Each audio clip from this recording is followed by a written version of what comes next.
أعوذ بالله السميع العليم من الشيطان الرجيم بسم الله الرحمن الرحيم وبه نستعين إنه خير ناصر ومعين اللهم صل على محمد وآله الطيبين الطاهرين ليس لمحبتي غاية ولا نهاية كلما رفعت لهم علما وضعت لهم علما. Allah subhanahu wa ta'ala, comme on a eu l'occasion de discuter l'autre fois, au niveau de hubbillah, l'amour d'Allah subhanahu wa ta'ala, il n'y a pas de limite. Donc, Dieu nous aime, mais il peut nous aimer encore plus. On aime Dieu, mais encore on peut aimer encore plus. L'amour qu'on a pour Allah subhanahu wa ta'ala peut augmenter, et l'amour qu'Allah subhanahu wa ta'ala il a pour nous, ça peut augmenter. Mais attention, la question qui est très sensible, qu'on doit voir ensemble, quand on dit « mon amour pour Dieu augmente », ce n'est pas du tout comparable avec le fait de dire « Allah m'aime si je fais telle action » ou « Allah m'aimera plus si je fais telle action ». Parce qu'on a vu déjà l'autre fois que Allah subhanahu wa ta'ala, chez Allah, rien ne change. Donc, l'existence absolue ne peut pas changer par rapport à avant. Ça veut dire, il t'aime parce que tu as fait telle chose et il t'aime encore plus. Ça veut dire quelque chose change chez Allah de la part de Dieu? Non. Juste la bénédiction de Dieu sera encore plus accordée à ton égard. Car tu as plus de mérites. On a vu ça ensemble. Maintenant, le hadith qu'on avait vu, peut-être vous vous rappelez, le hadith d'aujourd'hui, c'est de Imam Sadiq alayhi salam, de prophète Mohammed, de Allah Azza wa Jal. C'est un hadith qudsi. C'est les paroles divines. Man ahana li waliyan. Il commence comme ça le hadith. Il dit celui qui maltraite un allié de Dieu, un ami de Dieu. Faqad arsada li muharabati. Il s'est mis contre Dieu. Il s'est mis contre Allah subhanahu wa ta'ala.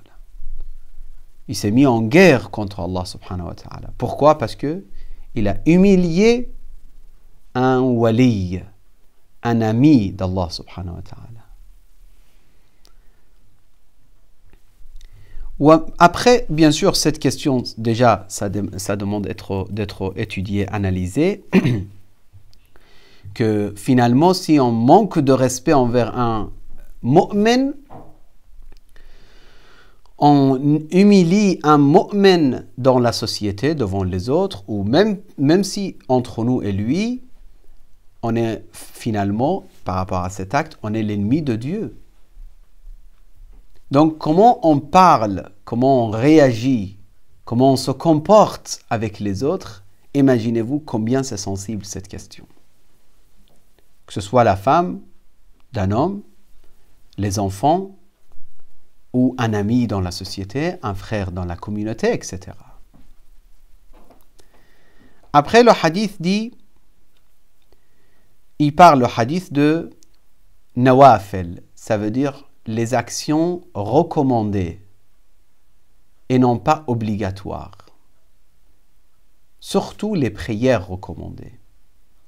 On parle de nafilat al-layl, c'est les prières de la nuit, etc., etc.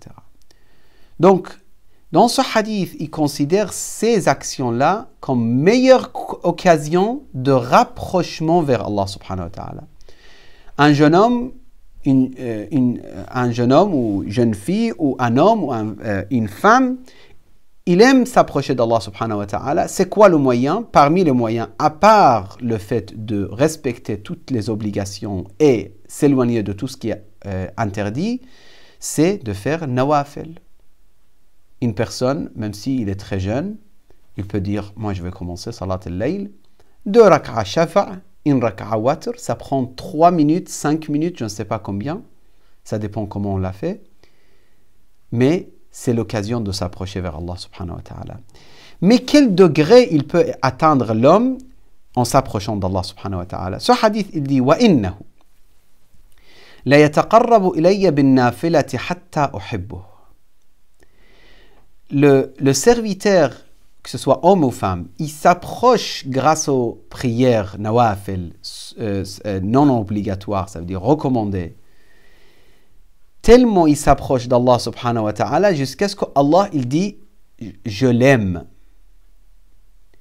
Encore j'insiste, si vous vous rappelez, l'autre fois on a parlé que quand Allah il dit « je l'aime », ça ne veut pas dire Allah a changé quelque chose chez lui. Pas du tout, je vous ai dit, l'amour de Dieu c'est une bénédiction accordée à l'égard de l'homme parce qu'il a augmenté sa place au niveau des mérites. Ça veut dire l'homme s'est approché d'Allah subhanahu wa ta'ala. Allah kullin, je ne vais pas reprendre tout ce qu'on a eu comme échange. Donc il dit uhibbuh fa idha ahbabtuhu. Si Allah aime quelqu'un, qu'est-ce qu'il va lui accorder? Qu'est-ce qu'il va lui donner? Il dit kuntu sam'ahu alladhi yasma'u bih. Cette personne, quand il entend quelque chose, c'est comme si il représente Allah subhanahu wa ta'ala sur cette terre. Il devient le vrai khalifatullah sur cette terre. Le terme khalifatullah, ce n'est pas celui qui a tenu le pouvoir politique et il est en train de diriger les choses, etc. Non. Khalifatullah, c'est l'homme qui représente Allah sur cette terre, avec ses comportements, avec les vertus, avec la façon de vivre, etc. Kuntu sam'ahu, basarahu alladhi yubsir bih. Ses yeux ou la vue qu'il a détenue. Wa lisanahu alladhi yantiqu bih. Allah il dit, il parlera de la part d'Allah subhanahu wa ta'ala. Mais ce maqam, ce statut, c'est extraordinaire. Celui qui atteint ce maqam, ça veut dire quand il parle, il dit ce qu'Allah aime. Il ne dit pas ce qu'Allah déteste, absolument pas. Et là, on comprend le hadith mentionné dans le Bukhari sur Fatima az-Zahra alayhi salam. Yardallah li ridaha wa yaghdab li ghadabiha.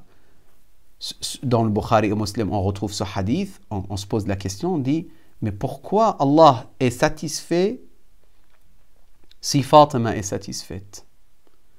Allah est en colère si Fatima est en colère. Mais comment on peut comprendre ce hadith? Ce n'est pas un hadith parmi les sources non authentiques, c'est un hadith accepté par tous les musulmans. Donc comment on le comprend? Parce que cette personne a atteint ce maqam, Allah aime cette personne, donc la satisfaction de cette personne est la satisfaction d'Allah. Et ce n'est pas contradictoire avec ce hadith, bien sûr. Ce hadith explique le statut qu'elle a atteint Fatima alayhi salam, salawatullah wa salam alayha. Pourquoi? Parce que la personne ne pense plus à son intérêt personnel finalement. Fatima alayhi salam, elle ne voyait pas les gens autour d'elle avec la vision de la fille du prophète qu'il a des intérêts matériels et elle cherche à les obtenir ou les avoir. Il n'y a pas cette vision. S'il vous plaît, faites attention sur ce point. S'il y avait cette vision, on ne pouvait pas comprendre le hadith qui dit Yardallah li ridaha. Allah est satisfait de sa satisfaction, de elle. Quand elle est satisfaite de quelqu'un, Allah est satisfait. Ce n'est pas possible si on n'a pas cette vision. Donc, ça veut dire, Fatima alayhi salam, ou les personnes qui ont atteint ce maqam, il n'existe plus leur intérêt personnel dans ce bas monde. Tout ce qu'ils cherchent, c'est la satisfaction d'Allah subhanahu wa ta'ala. Ils observent la communauté, la société, c'est avec la miséricorde de Dieu, à travers la miséricorde de Dieu, le pardon de Dieu. Avec ça, avec cette vision, ils observent et ils regardent, et ils analysent et ils se comportent. وَلِسَانَهُ الَّذِي يَنْطِقْ بِهِ وَيَدَهُ الَّذِي يَبْطِشْ بِهَا. C'est la langue. Il deviendra cette personne, la langue, c'est comme s'il parle de la part de la divinité. Il bouge sa main, يَبْطِشُ بِهَا, avec l'autorisation d'Allah subhanahu wa ta'ala. Donc cette personne atteint son maqam. In da'ani ajabtuh. S'il me demande, je lui exauce ses vœux ou ses doigts. Tout de suite, je lui accorde ce qu'il veut. La personne qui a atteint son maqam, tout de suite, il aura ce qu'il veut. Vous allez dire, mais l'imam, donc les imams, ils avaient tout de suite ce qu'ils voulaient. Absolument, ils avaient. Mais ils ne faisaient pas dua pour toute chose. Sinon, l'imam al-Hussein à Karbala, dans la situation la plus difficile qu'on peut imaginer, il pouvait à un moment demander à Allah de tuer tous les ennemis de Karbala. Tous les ennemis de Karbala, c'était possible. On a des versions, on a des propos de Ahl al-Bayt qui disent même les anges ont été prêts à protéger l'imam al-Hussein et sa famille contre les ennemis de Karbala. Ce n'est pas impossible. Pourquoi pour Moussa alayhi salam il a été appliqué, pour Muhammad sallallahu alayhi wa sallam il ne sera pas appliqué? Mais notre noble prophète est plus élevé son maqam que Moussa alayhi salam. Tous sont des prophètes bénis, qu'on les aime, mais notre noble prophète est plus élevé. Pourquoi le prophète dans certaines guerres alors il a perdu? C'est une question qui se pose. Parce que les choses se passaient naturellement, normalement. Les imams, les prophètes, ils ne voulaient pas toujours des miracles. Les miracles, ce n'est pas pour réussir finalement totalement. Non, les miracles, c'était pour prouver la véracité de celui qui prétend la prophétie. C'est tout. C'est pour prouver ça aux gens comme argument, comme preuve et point final. Pas plus que ça. Mais non, même à l'époque de Moussa, Arina Allah Jahra, montre-nous Dieu clairement. On veut voir Dieu devant nos yeux. Jahra, avec le terme Jahra, ça veut dire clairement. Ala kulli hal. Il dit In da'ani ajabtuhu. Si il me demande, il fait dua, il fait des invocations, des prières, je lui accorde ce qu'il veut. Wa in sa'alani a'taytuhu. Ce qu'il me demande, je lui accorde, je lui donne. Ça, c'est maqam, le statut de celui qui est un homme véridique et l'homme véridique, que ce soit homme ou femme, le mu'min as-sadiq, véridique et sincère, al-mukhlis. Dans un autre hadith, juste rapidement, Shahid al-Thani, il rapporte ce hadith dans Musakkin al-Fu'ad. Très beau hadith, il dit Allah a révélé à certains hommes véridiques et pieux, Anna li ibadan min abidi, j'ai des serviteurs, ils m'aiment et je les aime. Yashtaquna ilay wa ashtaqu ilayhim. Ça veut dire, yashtaq, c'est la patience, ou c'est shawq, c'est la patience, ou c'est le fait qu'on veut être proche d'Allah subhanahu wa ta'ala. Et Allah les aime proches de lui également. Donc c'est khilaf al-ilahiyya, si vous voulez, le fait de représenter Dieu sur cette terre, ce n'est pas avec le pouvoir politique, ce n'est pas avec l'épée, ce n'est pas avec l'ordre, c'est avec tout ce que Dieu aime que tu fasses. Que ce soit le pouvoir parfois, et parfois la science, la connaissance, la modestie, l'akhlaq. Et dans notre époque de Raïba, l'occultation, le temps de l'occultation, notre devoir, c'est d'atteindre la purification spirituelle et préparer la venue de l'imam salamullah alayhi. C'est notre devoir de notre époque. Pour représenter Ahl al-Bayt, pour être à la hauteur, pour être un serviteur de Ahl al-Bayt alayhi salam, finalement, c'est notre époque, on doit s'approcher vers les vertus que Ahl al-Bayt alayhi salam ils nous ont montrées. Donc ça c'est notre première introduction pour notre sujet. Après, deuxième partie, je laisserai pour notre prochain échange, Inch'Allah. Juste, je donne le titre.